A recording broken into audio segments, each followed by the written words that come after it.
അങ്ങനെ Nivin Pauli's back അല്ലെങ്കിൽ Nivin is back എന്ന് പറഞ്ഞ ലിജോ ജോസ് ആന്റണിയുടെ ഷാരിസ് മുഹമ്മദ് എഴുതിയ മലയാളി ഫ്രം ഇന്ത്യ കണ്ടിരിക്കുകയാണ്. ജെക്സ് ബിജോയാണ് മ്യൂസിക് ചെയ്തിരിക്കുന്നത്. സോ ഈ സിനിമ നമ്മൾ പ്രൊമോ ടീസർ, അതായത് നമ്മുടെ ടൈറ്റിൽ ടീസർ കണ്ടതാണ്. അത് പ്രതീക്ഷിച്ചോ, അതിൻ്റെ പോസ്റ്റേഴ്സ് ഇതെല്ലാം കണ്ട് പ്രതീക്ഷിച്ചോ ഒരു മൈൻഡ് സെറ്റിൽ ഈ സിനിമ കാണാൻ പോകരുത് എന്നുള്ളതാണ് ആദ്യം പറയാനുള്ള കാര്യം. കാരണം ഇതൊരു ത്രൂ ഔട്ട് കോമഡി എൻ്റർടൈനർ അല്ല. സിനിമ കഴിഞ്ഞ ദിവസം പുറത്തുവിട്ട ടീസർ കണ്ടിട്ടെങ്കിലും ചിലർ കണ്ടിട്ടുണ്ടാവും, ചിലർ കണ്ടു കാണില്ല. സോ അത് കണ്ടെങ്കിലും കുറച്ചൊരു സീരിയസ് ടൈപ്പ് കൈകാര്യം ചെയ്യുന്നതാണ് എന്ന രീതിയിൽ പോയി കാണാൻ ശ്രമിക്കുക. സിനിമയിലോട്ട് വന്നു കഴിഞ്ഞാൽ സിനിമ പുള്ളിയുടെ ഈ ഡയറക്ടറിൻ്റെ പ്രീവിയസ് സിനിമകൾ പോലെ തന്നെ പൊളിറ്റിക്സ് നന്നായി തന്നെ സംസാരിക്കുന്ന ഒരു സിനിമയാണ്. കാരണം നമ്മൾ പൊളിറ്റിക്സ് മതം മിക്സ് ചെയ്തുള്ള ഒരു പൊളിറ്റിക്സ് ആണ്. അപ്പോൾ അത് ഈ സിനിമയിലും പറഞ്ഞു പോകുന്നുണ്ട്. പൊളിറ്റിക്സ് മാത്രമല്ല, കുറേ കാര്യങ്ങൾ ഈ സിനിമയിലൂടെ പറഞ്ഞു പോകുന്നുണ്ട്. ഒന്നും തന്നെ ഒരു പ്രോപ്പറായിട്ടുള്ള ഒരു ഡെപ്ത് ഇല്ലാതെ പോയതാണ് ഈ സിനിമയുടെ ഏറ്റവും വലിയൊരു പോരായ്മയായിട്ട് എനിക്ക് ഫീൽ ചെയ്തത്. കാരണം ഇത്രയും ഒരു സീരിയസ് ആയിട്ടുള്ള ഒരു ഇഷ്യൂ കൈകാര്യം ചെയ്യുമ്പോൾ ഹ്യൂമറിൻ്റെ ഒരു ടച്ച് സിനിമയിലുണ്ട്. നമുക്കറിയാം, പുറത്തു വന്ന പാട്ടുകളായാലും പോസ്റ്റേഴ്സ് ആയാലും ഇതെല്ലാം വകവയ്ക്കുന്നത് ഒരു കോമഡി മൂവി എന്നുള്ള രീതിയിലാണ്. നിവിൻ പോളി, ധ്യാൻ ശ്രീനിവാസൻ, അനശ്വര രാജൻ എന്നിവരിനെ കാണിക്കുമ്പോഴൊക്കെ തോന്നിയിട്ടുള്ള ഒരു ഫീൽ ഉണ്ടല്ലോ. അപ്പോൾ സിനിമ ഒരു ഗ്രാമത്തിൽ നിന്നാണ് തുടങ്ങുന്നത്. അവിടെ ഒരു ചുമ്മാ അലമ്പ് കളിച്ച് നടക്കുന്ന രണ്ടുപേരാണ്. നമ്മുടെ ഗോപി എന്ന ക്യാരക്ടറും മംഗൾ ഘോഷും ധ്യാൻ ശ്രീനിവാസനും നിവിൻ പോളിയാണ് ചെയ്തിരിക്കുന്നത്. പുള്ളി ഒരു പ്രമുഖ പാർട്ടിയുടെ വക്താവാണെന്നുള്ള രീതിയിലാണ് നടപ്പ്. ആക്ച്വലി പണിയൊന്നുമില്ല, ചുമ്മാ ക്രിക്കറ്റ് കളിയും കാര്യങ്ങളൊക്കെ ആയിട്ട് അങ്ങനെ നടന്നു പോകുന്നു. ചെറിയ രാഷ്ട്രീയ പ്രശ്നങ്ങൾ, അല്ലെങ്കിൽ നമുക്കിടയിൽ കുറേ പേരിന് ഇങ്ങനെ കണ്ടിട്ടുണ്ട്. രാഷ്ട്രീയം എന്തെന്നോ പോലും അറിയാത്ത കുറച്ച് പേര് കുറഞ്ഞ പരിമിതമായ അറിവിലൂടെ ചെയ്തു കൂട്ടുന്ന ഓരോ കാര്യങ്ങളുണ്ട്.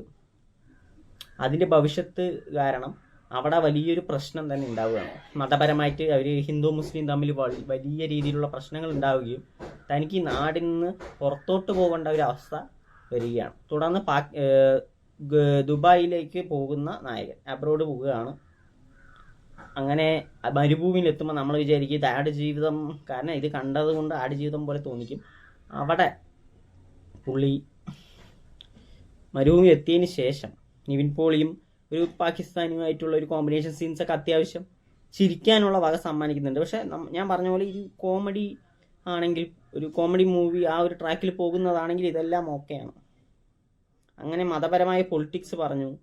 പിന്നീട് ഇവിടെ വന്നിട്ട് ഇന്ത്യ പാകിസ്ഥാൻ കുറേ പ്രശ്നങ്ങളുണ്ടല്ലോ. നമ്മൾ ഹിന്ദി സിനിമകളിൽ നിറയെ കണ്ട് ക്ഷീണിച്ച ഒരു കാര്യം തന്നെ വീണ്ടും പറഞ്ഞുകൊണ്ടിരിക്കുകയാണ്. സോ ഇവർ തമ്മിൽ ആദ്യം ഒരു ചെറിയൊരു ഇതുണ്ടാവുമെങ്കിലും പിന്നീട് വളരെയധികം അടുപ്പമാവുകയും പിന്നീട് ആ ഒരു കാര്യം കൊണ്ട് അവർ തമ്മിൽ നല്ല ഒരു ടേംസിലാകുകയും ചെയ്യുന്നുണ്ട്. അതൊക്കെ നന്നായിട്ടുണ്ട്. ആ പാകിസ്ഥാനീൻ്റെ വേഷം ചെയ്ത ആക്ടർ അടിപൊളിയായിരുന്നു. പിന്നീട് നമുക്ക് കാണുന്നത് ഒരു ഞാൻ മലാല എന്ന നോവൽ ഞാൻ ഈ ഇടയ്ക്ക് വായിച്ചിട്ടുണ്ടായിരുന്നു. സെയിം അതിലെ ഒരു അവസാന ഭാഗം എടുത്തുകൊണ്ട് ഈ സിനിമയ്ക്ക് ക്ലൈമാക്സും ഒപ്പം നായകനെ നന്മമരമാക്കുകയും മലയാളികളെ തന്നെ കോരിത്തെരിപ്പിക്കുന്നു എന്ന് തോന്നിക്കുന്ന ഒരു ക്ലൈമാക്സിൽ കുറേ കാര്യങ്ങൾ കാണിക്കുകയും ചെയ്യുന്നുണ്ട്. ഈ സിനിമയിൽ സലീം കുമാർ പറയുന്ന ഒരു ഡയലോഗുണ്ട്, ഷൈൻ ടോം ചെക്കോ പറയുന്ന ഡയലോഗുണ്ട്. ഈ ഡയലോഗുകളിലൂടെ ഈ സിനിമ ഭയങ്കര സീരിയസ് ആയിട്ടൊരു ഇഷ്യൂയിലേക്ക് കടക്കുകയാണ് നമ്മളെ തോന്നിപ്പിക്കുമെങ്കിലും പിന്നീടും കോമഡി ട്രാക്കിലോട്ട് തന്നെ തിരിച്ചു വരികയാണ്. വീണ്ടും കുറച്ച് സീരിയസ് ആവുകയാണ്. സോ ഒരു കണ്ടിന്യൂറ്റി ഇല്ല, ഒരു പാതി വെന്ത പോലെയാണ്. പുള്ളിയുടെ ഒരു സ്ക്രീൻ പ്ലേയിൽ വന്ന പിഴവാണ് ഇവിടെ കാണുന്നത്. ഒരു ഭയങ്കരമായിട്ടുള്ള, കാരണം അത്യാവശ്യം സംസാരിക്കേണ്ട വിഷയമായിരുന്നു. സ്ത്രീകൾക്ക് വിദ്യാഭ്യാസമാണ് ആവശ്യം, പഠിക്കുക. അങ്ങനെ ഒരു പാകിസ്ഥാനിൽ പോയിട്ട് ഒരു ഡയലോഗുണ്ട്.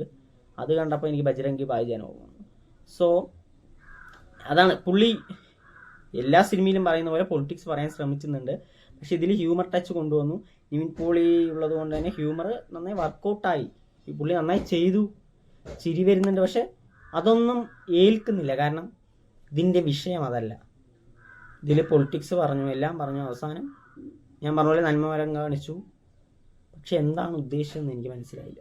ഈ ക്യാരക്ടേഴ്സിൻ്റെ ആവശ്യകത മനസ്സിലായില്ല. ധ്യാൻ ശ്രീനിവാസൻ, സലീം കുമാർ, അനശ്വര രാജൻ തുടങ്ങിയവരൊക്കെ എന്തിനാണെന്ന് പോലും മനസ്സിലാകാത്ത രീതിയിലാണ് സിനിമ കഴിഞ്ഞത്.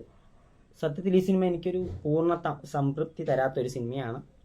നിങ്ങളപ്പോൾ ഞാൻ പറഞ്ഞ പോലെ ആ പ്രൊമോ ടീസർ കണ്ടിട്ട് ആ ഒരു മൈൻഡ് സെറ്റ് ഈ സിനിമയ്ക്ക് പോയി കഴിഞ്ഞാൽ അതിനേക്കാൾ ഭയങ്കര മോശം അനുഭവമാണ് ഉണ്ടാവുക. സോ മലയാളി ഫ്രം ഇന്ത്യ കണ്ട അഭിപ്രായങ്ങൾ പറയുക. നിങ്ങളുടെ അഭിപ്രായങ്ങൾ കമൻറ്റ് ചെയ്യുക. എൻ്റെ വീഡിയോ ലൈക്ക് ചെയ്യുക, ഇഷ്ടപ്പെട്ടെങ്കിൽ കമൻറ്റ് ചെയ്യുക, ഷെയർ ചെയ്യുക.